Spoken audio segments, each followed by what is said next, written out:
مشاهدينا الكرام، أهلا بكم إلى حلقة جديدة من السياسة اليوم.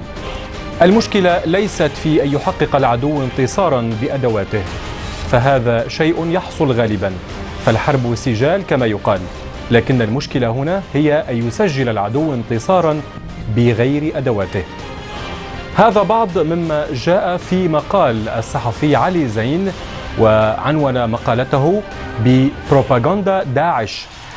الصحافي علي زين أضاف أن تنظيم داعش حاليا بالإضافة إلى منتدياته الإلكترونية والتي تعتبر من أعمدة أدواته الإعلامية للترويج لفكره ولتجنيد العناصر، أصبح أيضا يستفيد من وكالات الأنباء العالمية، المواقع الإلكترونية، مواقع التواصل الاجتماعي، وأيضا مواقع تبادل الصور والفيديو لنشر البروباغندا الخاصة به.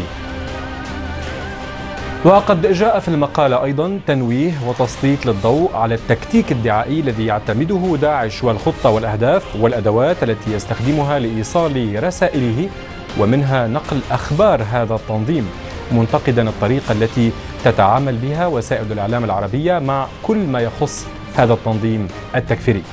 مقال الزميل علي زين لفت نظرنا وأردنا التوقف عند موضوعه لأهميته، نتساءل أيضا ما هو الطريق الأنجح والأنجع والأسلم للتعامل مع أخبار تنظيم داعش من الناحية الإعلامية من دون أن نروج لها. هذا هو موضوع حلقة السياسة اليوم، وسنحاول أن نجيب عن هذه الأسئلة وهي كثيرة بطبيعة الحال. وللإجابة عن هذه الأسئلة معنا في الاستوديو الزميل الإعلامي والناشط في مجال مواقع التواصل الاجتماعي علي زين. أهلا وسهلا بك علي معنا في برنامج السياسة اليوم. أهلا وسهلا. أسألك بداية، ما الذي دفعك أن تكتب هذا المقال؟ السلام عليكم. أهلا بك. بالحقيقة طبعا نحن بنطلع على شكل يومي على مواقع التواصل الاجتماعي، كل يوم بنفتح مواقع التواصل، المواقع الإلكترونية الإخبارية، وهلأ هالفترة الخبر الأكثر تصدرا بهذه المواقع ولمواقع التواصل الاجتماعي هو خبر داعش ونشاطات داعش الإرهابية اللي عم بتقوم فيها، بل ممارسات داعش، نشاطات الإرهابية يعني ممارسات الإرهابية تاع داعش بالدول كافة. نعم. فلفتني انه وسائل الاعلام عم تتعاطى مع الخبر بطريقه انه عم تصدر هذا الخبر للواجهه، عم تتعاطى معه كخبر عادي جدا مثل اي اخبار اللي بتعرضها، ما عم تقدر تحدد انه هيدا خبر بحاجه لتعاطي من نوع خاص، بحاجه لانه تفرجي المشاهد هذا الخبر بطريقه معينه. هلا نحكي عنها اذا بدك شو هي الطريقه اللي المفروض تحكي معها. فلفتني هذا الموضوع مباشره، انا فتت وكتبت مقاله عن هذا الموضوع. طيب علي، يعني اين الخط الرفيع بين الترويج لداعش والتنبيه من مخاطر وممارسات هذا التنظيم؟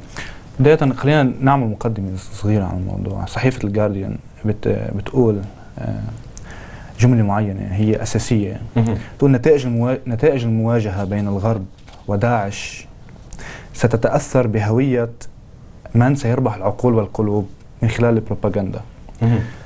نحن خلينا نقولها بطريقتنا الخاصة إنه نتائج المواجهة بين تفسير هذه نحن أنا بدي شوي أتصرف في هذه الجملة، أقول نتائج المواجهة بين العالم وداعش، لأنه هن مخصصين الغرب، بين العالم وداعش من ضمن العالم العربي والدول اللي عم تواجه داعش حاليا، ستتأثر بمن سيخطف القلوب والعقول. فإذا الموضوع هون عن البروباغندا، عن من الجهة التي ستستحصل على عواطف وعلى قلوب وعقول الأشخاص، الرأي العام بشكل أصح يعني. نعم. فإذا ما نجي لهذا الموضوع، نحن بعالمنا العربي نحن جزء من هذا الرأي العام. داعش مقسمة الفئة المستهدفة من خلال ماكينتها الإعلامية ومن خلال دعايتها إلى 3 أقسام. أول قسم هو الرأي العام، رأي العام العام، ما في من ضمن المحايدين، ما في شيء. القسم الثاني هو المتعاطفون والمؤيدون، كمان هيدا إلى أجندة خاصة عند داعش بتتوجه لهم. يعني الرسائل التي تبث للمؤيدين مختلفة عن الرسائل التي نتلقاها نحن أكيد كمتابعين. أكيد. داعش قسمت هذه الرسائل إلى 3 أقسام: الرأي العام، المؤيدون، والخصوم. عم تعتمد داعش بتوجيه الرسائل للخصوم بداية بإظهار الوجه الوحشي جدا القوي جدا والجبار للخصوم، مثل ما عم بيصير بسوريا ومثل ما صار بالعراق باخر فتره. هيدي الرساله للخصوم. الرساله اللي عم توجهها للمتعاطفون والمؤيدون اللي هن بالشكل اكثر بالغرب وباوروبا بالتحديد، هي رساله التعاطف، رساله انهم مجموعه او جهه مسالمون. هلا بنحكي كيف عم بيقدروا يروجوا لهذا الموضوع، انه هن بحبوا المجتمعات تكون مجتمعات مسالمه، مجتمعات جيده. هذا بالنسبه للمتعاطفون والمؤيدون. بالنسبه للراي العام، هي نعم عم توجه رساله انه هي جهه عم تحارب ظلم، عم تقمع الظلم، وعم تنشر الحق بهذه البلاد. هن ثلاث رسائل المفروض نحن نتعامل مع كل رساله بكل وحده لحالها بطريقه معينه. طيب علي، فيما يتعلق ب يعني قسمت انت الرأي العام بين رأي عام ومؤيدين وخصوم. فيما يتعلق بالمؤيدون بالمؤيدين بالأحرى، ما هي الرسائل؟ يعني نحن لا نتلقاها، يعني أين يتم نشر هذه الرسائل عليه؟ في وتر حساس إن بيلعبوا عليه، خصوصا بالدول الأوروبية اللي هن المسلمون الأوروبيون ببريطانيا، بألمانيا، بغيرها من الدول الأوروبية. بيشتغلوا على الموضوع ويستخدمون لغتهم. يستخدمون لغتهم طبعا، الانجليزي والفرنسي والايطالي وغيرها، وحتى مواقع التواصل مثل الانستغرام. طبعا كثير بيشتغلوا على هذا الموضوع، على موضوع الصور، وفي عندهم مجموعه من المصممين اللي بيشتغلوا بتقنيه عاليه على البرامج التصميم، وبيصنعوا صور بتحبب المجتمع الغربي للانضمام للجهه. طبعا هن مسلمين، فهن بيشتغلوا على وتر الاسلام، على وتر الدول الموجودين هن فيها، فبيحرضوا هول انه انتم لازم تهاجروا على دوله الحق اللي هي الدوله الاسلاميه، اللي مثل ما بيقولوها هن اعلن دوله اسلاميه. فبخاطبوا هول المسلمين باوروبا وبغير اوروبا بلغتهم الخاصه، برسائل معينه عبر مواقع التواصل الاجتماعي، وخاصه تويتر باخر فتره. في لماذا التركيز على تويتر برأيك؟ هل هناك يعني مقصود هذا الموضوع؟ صح، تويتر هو الموقع الأسرع انتشارا. طبعا بخاصية الريتويت، يعني خاصية إعادة النشر السريعة، واللي هو طبعا هو تويتر هو موقع بالأساس معمول لجمل قصيرة. إذا بتلاحظ في ليميت معين، أنت ما فيك تحط 140 حرف بالضبط. فجمل قصيرة وإعادة نشر هذا التويتر ساعد إنه يجعل موقع تويتر هو الموقع الأكثر سرعة بانتشار الموضوع. حتى بموضوع تويتر، داعش اشتغلوا على تطبيق برمجي معين سموه فجر البشائر. هذا تطبيق هن عندهم مبرمجين. طبعا داعش تمتلك ابلكيشن. داعش تمتلك إمكانيات، يعني عندهم مهندسين، عندهم يعني عم يتعبوا على هذا الموضوع، لانه هن جهه مش عبثيه، هن بدهم حاطين اهداف معينه بدهم يوصلوا. للاسف هذا الشيء عم بيصير. عملوا ابلكيشن اسمه فجر البشائر. هذا الابلكيشن بتعمل ريتويت لحالها، بتعمل اعاده تغريد لحالها. يعني هلا انت او انا بشتري بنزل هذا الابلكيشن، بس مجرد ما انه اشترك فيها بصير على صفحتي اللي على تويتر تنزل كل شيء هن بينزلوه، القياده تاع بشكل اوتوماتيكي، لدرجه انه وصل الموضوع باحد الايام بمعارك الموصل ل 40,000 اعاده تغريد على تويتر من وراء هذا الابلكيشن. طبعا اندرويد والشركات اللي تاعت الابلكيشنز لغت هذا الابلكيشن. هذا كان سؤالي، يعني تم توقيف هذه الخدمه. صح، بعد فتره رجعوا وقفوا هذه الخدمه. فاذا عم يشتغلوا كثير على موضوع تويتر وعلى موضوع مواقع التواصل الاجتماعي بهذا طيب الموضوع. علي، يعني مثل هذه المجموعه التي تريد ارجاع كل الناس الى العصر الجاهلي، كيف يملكون هذه التقنية؟ هل برأيك يعني وراءهم جهات تفكر عنهم، ترسم لهم استراتيجيات إعلامية معينة تقول لهم افعلوا هذا ولا تفعلوا ذلك، ضعوا هذه الصورة ولا تضعوا هذه الصورة برأيك؟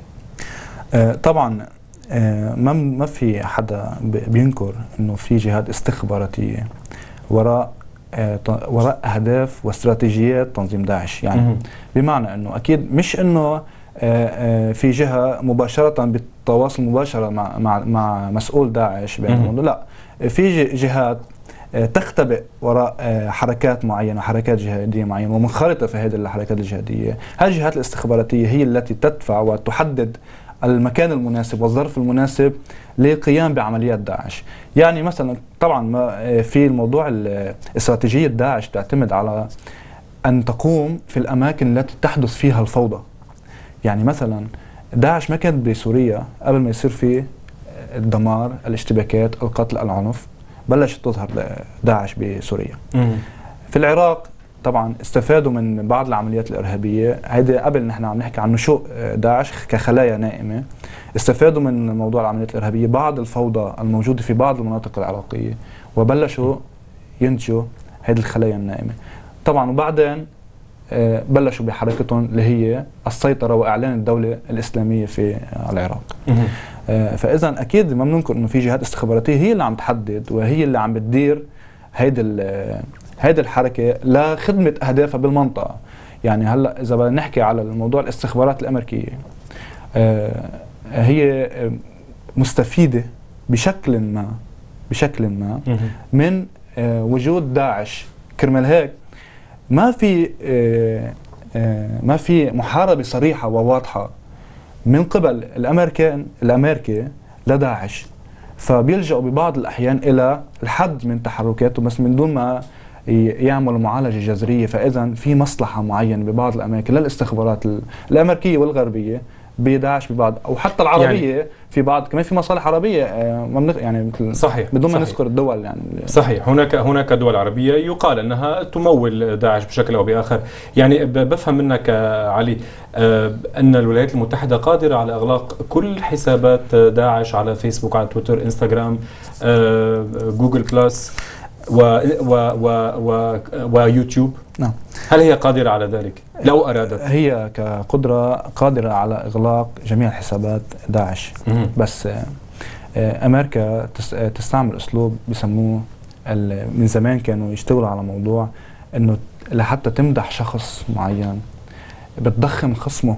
يعني هلا إذا بدك تمدح شخص معين بتقوم بتضخم الخصم اللي هو تغلب عليه، بتضخمه جدا للخصم، فبيبين المدح بصير جدا انه هذا الانسان تغلب على خصم جدا كبير وجدا قوي. نحن هلا بمرحله تكبير داعش برأيك؟ فامريكا تعمل على تكبير وتضخيم داعش لحتى تقول انه انا عم بقدر اقضي واخلصكم من هذا العدو. عشان هيك بنلاحظ اسلوبها بالتعاطي مع مواقع التواصل الاجتماعي منه اسلوب مباشر.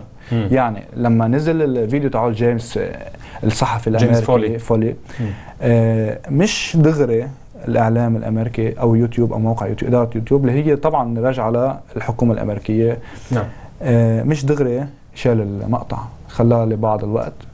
نفس الشيء بقى ساعات بس من نفس النهار انشال، بس بقى عدد من الساعات. ولكن الغريب علي انه يعني لا يظهر انه هناك ذبح او دماء او ما الى ذلك بالفيديو، او انه يعني ممنتج. لانه صح، لانه هن عم يتصرفوا بذكاء داعش.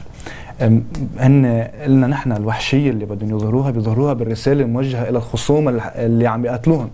مع الغرب بدنا نوجهوا رساله معينه انه نحن في عنا مجموعه شروط وفديه. طبعا هن حكى عنا بالهيدا، ونحن اذا بتضلكم عم تقاتلونا بالعراق وبعض الاماكن اللي هن حكوا عنا، نحن طبعا بدنا نعمل هيك. فما فيهم يفرجوا اسلوب الذبح والدم لمجتمع، لانه هن بيعرفوا انه الوحشيه اذا اظهروها بهذا الحجم كثير رسالتهم رح تصير تنعكس سلبا عليهم. فطبعا هن بيعرفوا هذا الشيء وفهمانين هذا الشيء، فعم بيحاولوا قد ما فيهم يلعبوا ضمن الحدود. يعني طيب كيف نتهم الامريكيين بانهم يعني يمولون داعش وربما يرسمون استراتيجيات اعلاميه لداعش وفي نفس الوقت هم يحاربونهم؟ يعني ام انهم ورقه حاليا يتم استخدامها لغايات معينه لوقت معين؟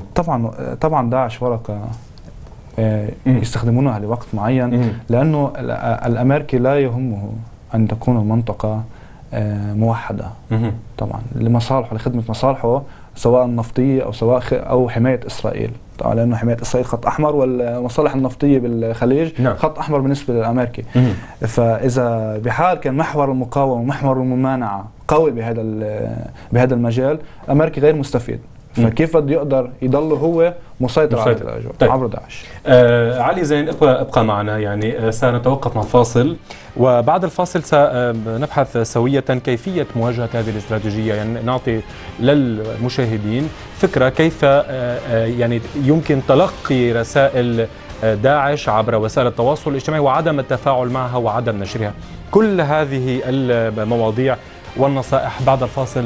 مشاهدينا الكرام ابقوا معنا، سنعود.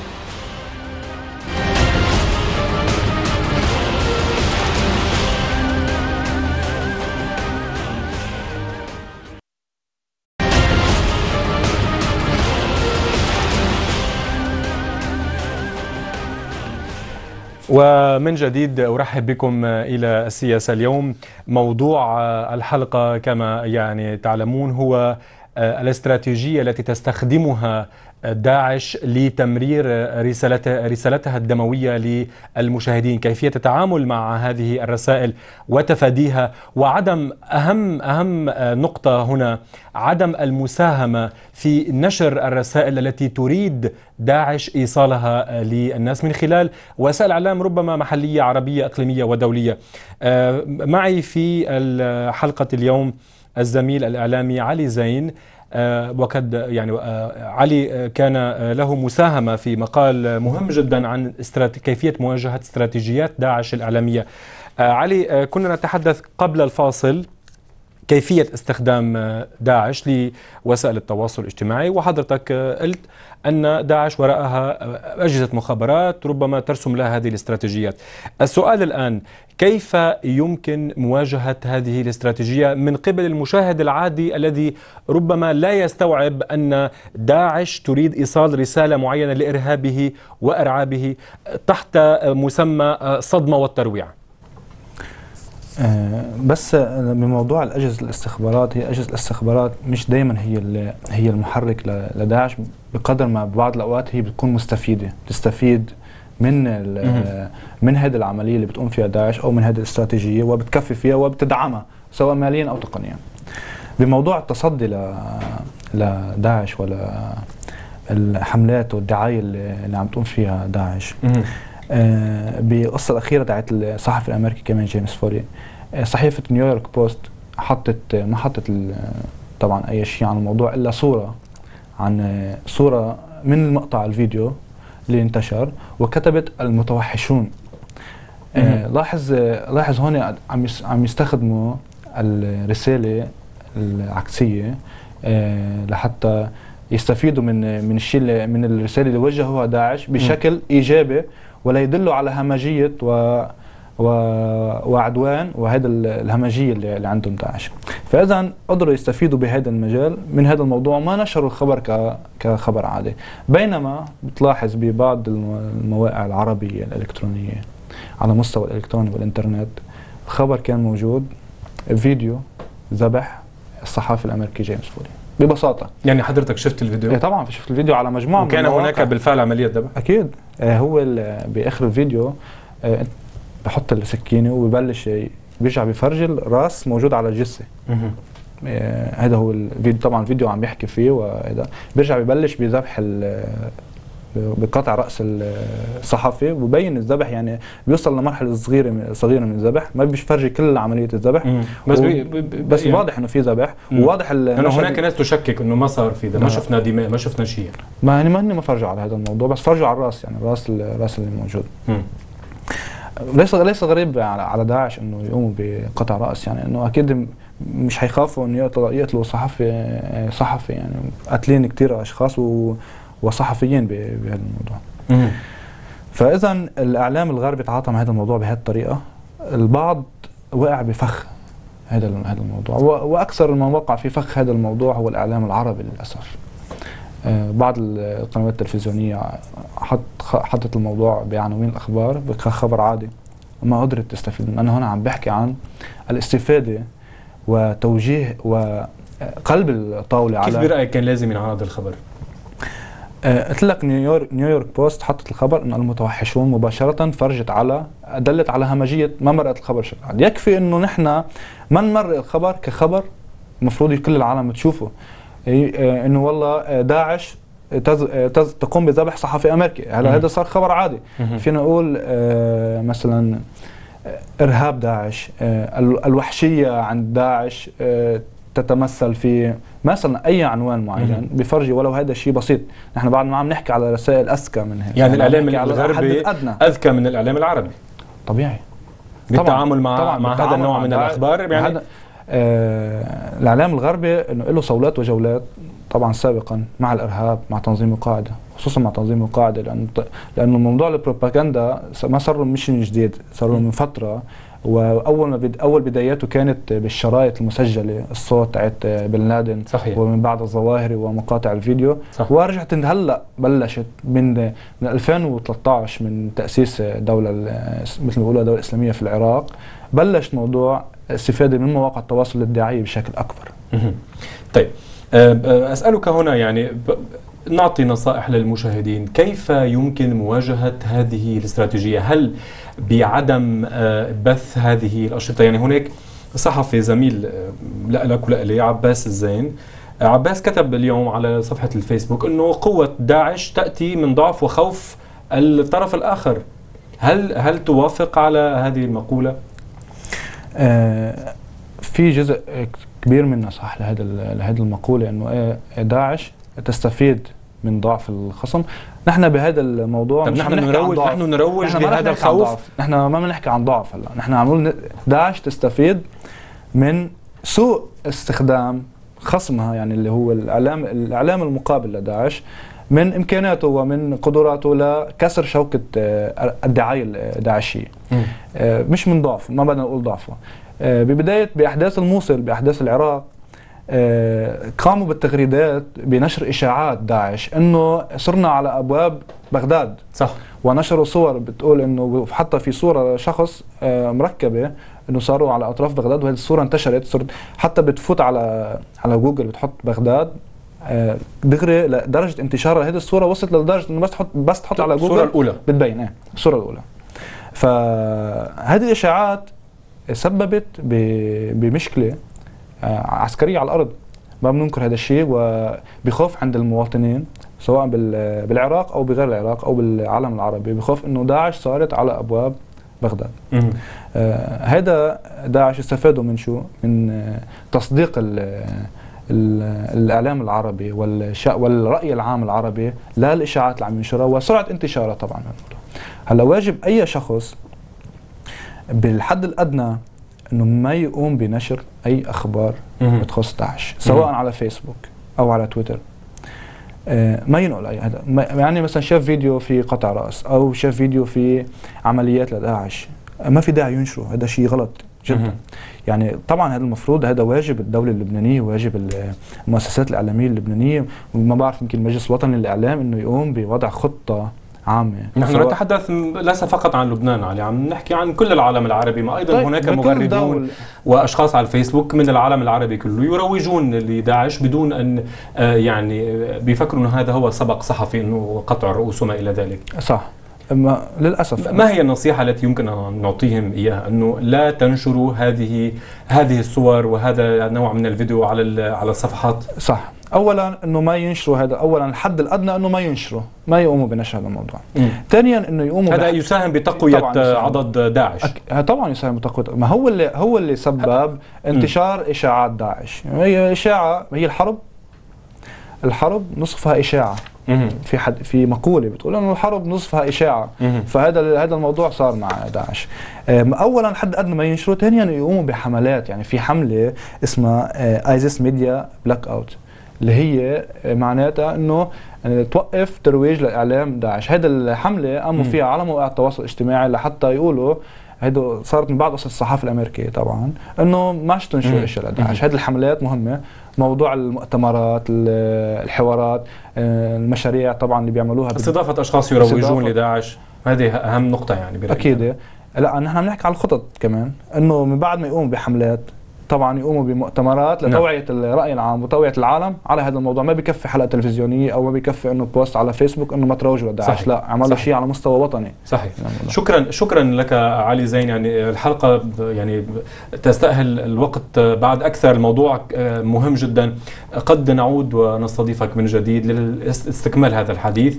اشكر وجودك معنا علي. شكرا للمشاهدين الكرام لمتابعه هذه الحلقه التي كانت تحت عنوان كيفيه مواجهه استراتيجيات داعش الإعلامية. شكرا لحسن المتابعه والى اللقاء.